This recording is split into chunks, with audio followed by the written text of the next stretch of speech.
A small typo? Listen, you've got the correct wording on the spine of the book, words matter. The back of the book says words matter. However, the cover says worlds matter. One letter changes the entire word. You think I'm raising my voice? Oh my God. Are you trying to trivialize the importance of an HR manager's first book? I got 500 books here. I can do that. I can bring them in by 5 p.m. today, not a problem.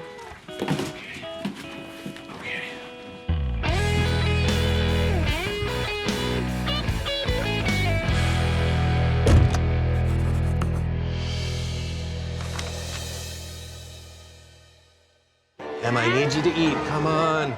Look, your babysitter canceled, okay? Eat some food. Please, while your mom's at work, just work with me, all right? Okay, how about this? Does Kitty Cat want some milk? Here you go, okay? Kitty Cat, have some milk. I have meetings today, so you gotta occupy yourself, okay? We're a team. I'll be back after my meeting.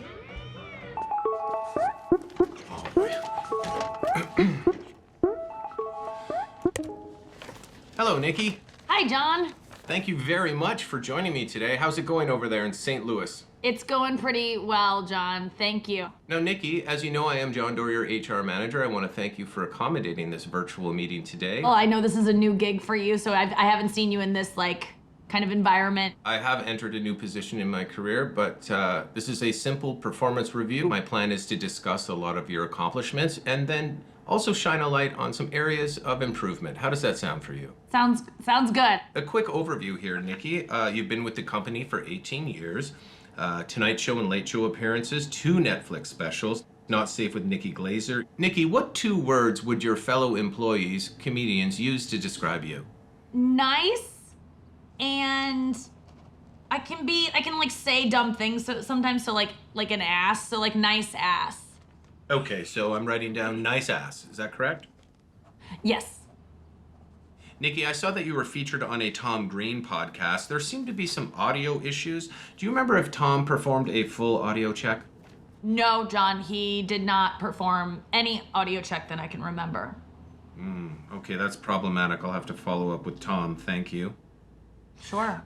Let's put a pin in that for a moment, and let's focus on how we can improve your work-life balance. Okay.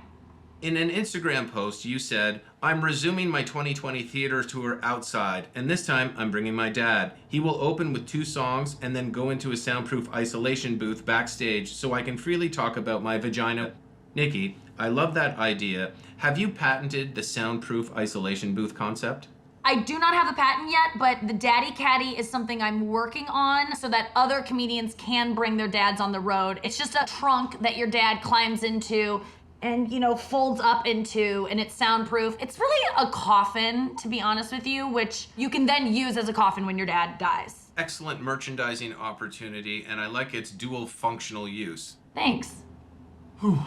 Okay, I have an issue to resolve here between you and a former employee. What's strange about it is the former employee is Jon Dore. Take a look. The time when I saw Nikki Glaser in Milwaukee, Jon Dore went noticeably over his time. Did Nikki ever talk to him afterwards to find out what happened? I remember Nikki having to dodge the chips Jon had covered the stage with while wearing heels. She called it his edgy chip comedy. Now, Nikki, do you remember this incident? Yeah, it was you, me, and the Sklar brothers in Milwaukee. I believe you were supposed to do 15 to 20 minutes, and I believe you clocked in at 38 minutes and like 40 seconds, which I was really hoping you were gonna hit 40. I have it on record that Jon Dore said there was no visible clock at the back of the room indicating the time, so he doesn't feel 100% responsible for the overage. No one's ever run the light that much, ever. Okay, but can you officially confirm that the situation has been resolved and I can close the file? Yes, you can close the file. It was an accident and could happen to anyone that has no internal clock that they should kind of have at this point in doing comedy. Okay, I'm gonna remove that from your file. Okay.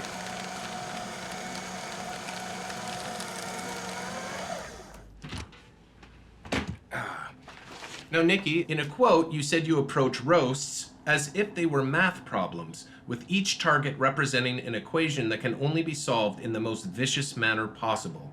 Can you explain your equation for roast jokes? Yes, it is take something that no one's thought to say about this person, but once you say it, everyone sees it, and find a comedic way to convey that.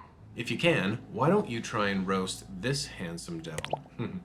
The thing that sticks out to me is it's like you have a dad bod, but you aren't allowed around children. You look like an artist who only works with menstrual blood as your medium. The face that you're making, it's like a mugshot for a crime you don't feel that guilty for, but you know is humiliating, like you got caught having like sex with a car, perhaps. And that shirt, I don't know what you would call the color. I think it's like the same color as like your shitty personality. Is that good? Nikki, what is an area that the company of comedy could improve in? I'd really like comedians to be more honest. So if you expose yourself to women backstage, I think you should talk about that on stage. Very You know? interesting. If you're a scumbag, I don't want to know it later because some texts come out. Tell us you're a scumbag, and then we won't be so surprised when someone screenshots your Snapchat. Nikki, sorry to interrupt. We're actually out of time today. I'm going to book you in for another meeting so we can continue this review, okay? Okay. Thank you. Thank you. Oh boy, what is this? Emma, I don't remember issuing any building permits, okay? Oh shoot, I got a meeting. Emma, come here. No more construction. I'll let you watch some videos, okay? But when I'm finished my next meeting, we are going to the post office. We're gonna return books. We might even get some stamps. Yeah, there's new ones with extinct birds on them. What better way to start the day of intense scientific development than with a perfect combination of sugars, carbohydrates, and proteins?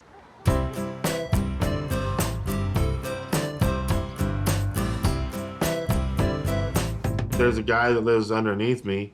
He plays tuba, and sometimes maybe I'll bring a date home, and we'll go back to my room, and he'll be like, I'm a heavy-set guy. The last thing I want to hear is tuba music when I have sex. Okay. But I'm not sure if it's tuba. It might be a saxophone. Do you not know the difference between a tuba and a saxophone? Is that what you're saying? To see them, yes. Okay, fair enough. Okay. Just a little bit of housekeeping here. You've been with the company for 26 years. Congratulations. Were you ever sent your 25-year golden Mike lapel pin? No, and I've been living in the same spot for a while, so I hope it didn't get lost. I apologize. We'll make sure that we get that in the mail to you. Thank you. Casey, you have a lot of accomplishments here. Comedy Now taping, Halifax Comedy Festival, Comedy at Club 54, Canadian Comedy Award nominee twice.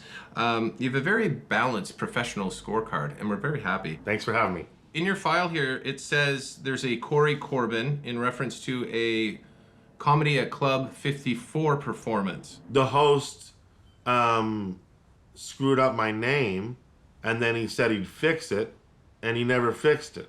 He did not correct the error? His way of correcting it was not retaping the start. His way of correcting it was after he goes, I said Corey, it's Casey. Casey Corbin, not Corey.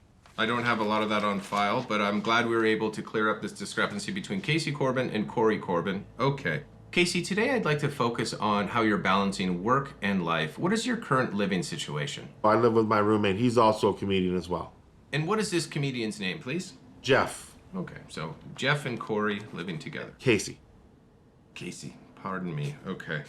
Casey, in an Exclaim article, you said, and I quote, at 16, I told my family at my uncle's wedding that I was going to become a stand-up comedian. I didn't step on stage till I was 20. I have an obvious question here. Is your uncle still married? Yes. Thank you. You're often referred to as a road warrior style comedian. Do you like traveling for work? Oh, yeah, most definitely. Most definitely. To maintain a healthy work-life balance, how do you make the road feel more like home? Actually, what I do is my bedroom is set up like a hotel room. So that way, no matter what hotel room I'm in, I usually feel like I'm at home. I don't know whether or not to applaud you or to be concerned. Casey, what best practices do you use to cook food on the road? Well, the best way to cook food on the road is to cook it in your hotel room so you don't have to go out to spend money to make money. There's so many things you do in your hotel room. All right, you start off with a salad. You get a salad, you break it all up, you put it in your ice bucket, and you make the salad in there, pass it out to the people. Very simple. Who are you serving that salad to in your room? Random guests that don't have money and they didn't think straight and they're broke on the road. There you go, have some salad. Compassionate and insightful. What are you gonna have with a salad? Maybe you want a cup of soup. Turn the coffee pot on, boiling water, cup of soup, boom. You got bread, you got grilled cheese, use the iron, and then you do each side, boom. You know, they don't really like you cooking in your room. Maybe just go buy a rotisserie chicken. You don't even have to refrigerate those things. You can keep them outside on the counter for at least 3 days. I know, because I've done it. Okay. These are all things you can do to help you save money on the road. How important is the quality of a hotel for a road warrior comedian? I don't know, there's some motels I love. Like, a good motel is the difference between sometimes taking the gig and not taking the gig. For example, there's an 8-hour drive from Calgary to Grand Prairie that I usually don't want to do every year. But that hotel has a hot buffet breakfast, and they have a water slide, so I'll drive up there and then drive back. 16 hours driving just for that little payoff. Well said. There's nothing better than having a water slide to yourself on a Wednesday afternoon. It's the best. Okay. Thank you, Corey. Casey. Now, Casey, I have it in my file that you were once heckled by a Brian Corbin. Who is that? Oh, that was my dad. Yeah. My dad was there with all my uncles, and I had a really good show. But my dad, I still think he felt like he's the funniest amongst his brothers. So my dad tried to actually get on stage and kind of hijack the show. And it was pretty humiliating. But since then, I just don't invite family to shows anymore. It sounds like you were able to balance your work-life relationship. I think so, yeah. Thank you for accommodating this virtual meeting. I thought we made a lot of progress. Thank you for enlightening me about life on the road and how to save money using hotel room tricks. That was very informative. They're not tricks. They're ways of life. Thank you very much for your time today, Corey. Casey. To bring it all together, let's do a pop of yellow in the waterline. I don't have like a yellow cream paint, so I'm gonna use we gotta get going, and then okay? just go over that with a yellow. What have you done to your eyeshadow. face? Gotta blend What were you watching? dirt Is that your mother's makeup? into my green. Oh, come on. I gotta return these books. We'll deal with this later. You look like the Joker. Jeez.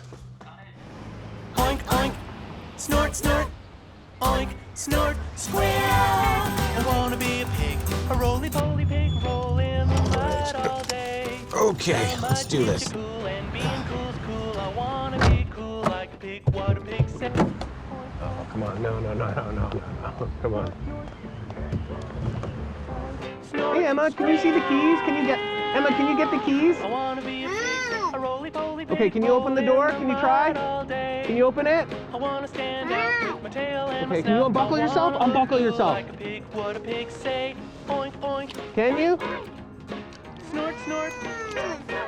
No, okay. That's okay. Meow. That's okay. Oh, shit. Oh, man. Okay.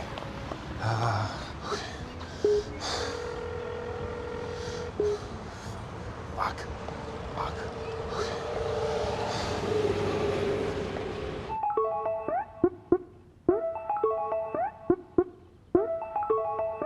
You okay in there, right? You okay? Oink, snort, square. Good. You look great. Okay. Call Dad. Hey. Hello, Chief. Hey, Dad, listen. I locked Emma in the car. The keys are inside. I can't get her out. Have you tried roadside assistance? Yes, Dad, I called roadside assistance. Apparently they're dealing with a major accident, so they're like 45 minutes away. I gotta get this kid out. Well, it's gonna have to be a forced entry. What, like break the window? Dad, there's a kid in the car. I'm not gonna smash a window. John! Yeah. I gotta go potty! Simple or complicated? Complicated! Dad will call you back.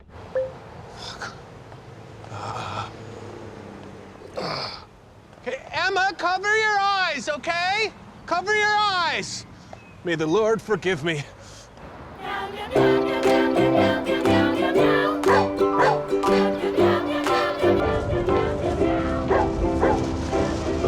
can I break a window? No.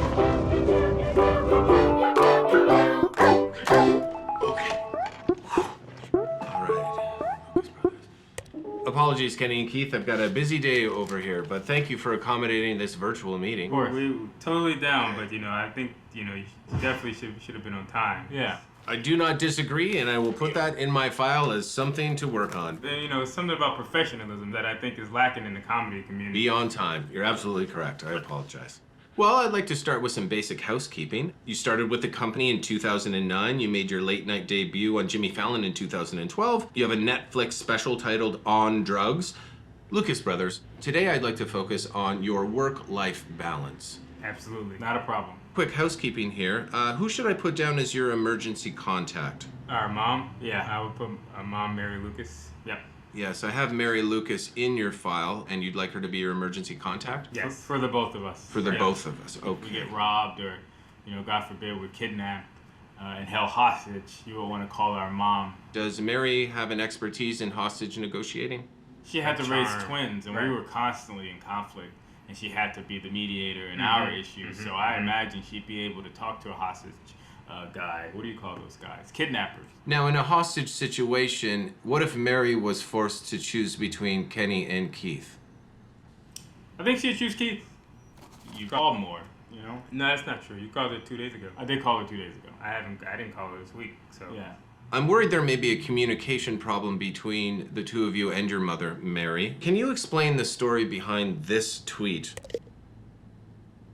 Well, we were in Denver. Right. And we'd taken an edible. Right. And we lost our fucking minds. It was for a 420 themed show, but we went a little bit too far. And we missed the show. And then people were looking for us. We didn't answer our phones.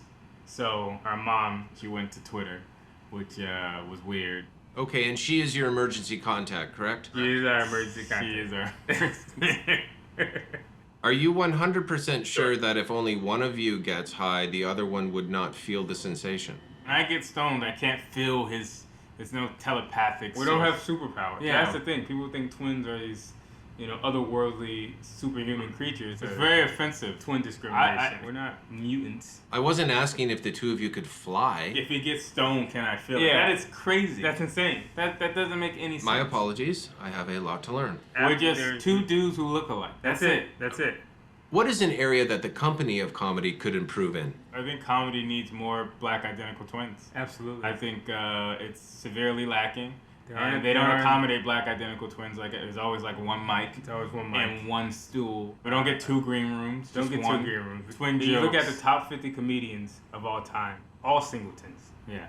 Well, I worry about the term singleton you're throwing around. It sounds like it could be derogatory. And well, remember, you can think of another term to describe the individual or tyrants, dictators, assholes. I feel like singleton is a nice, cool term. Yeah, we could call you guys we can call singletons tyrants. What do you mean by you guys? Are you a twin, John? No, I'm not. You're a singleton then. Well, you know what we mean.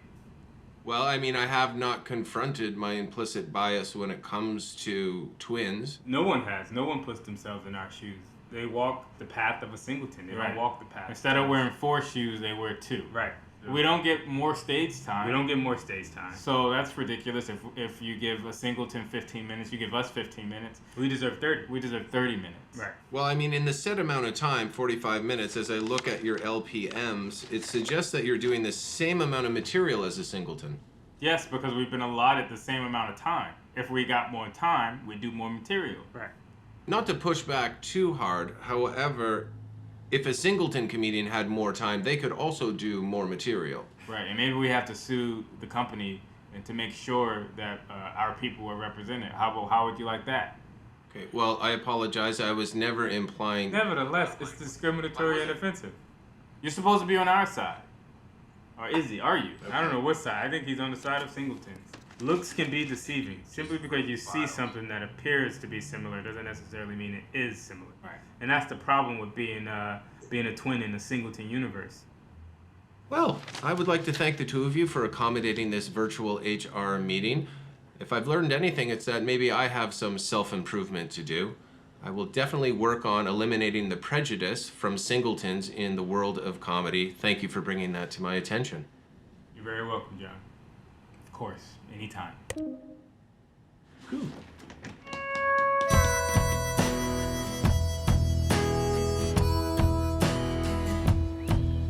Once upon a time, the boundaries were clear between work and home. But the constant connection created by technology has smashed down those boundaries like a wrecking ball operated by an irate construction worker. As a comedian, maintaining a work-life balance is a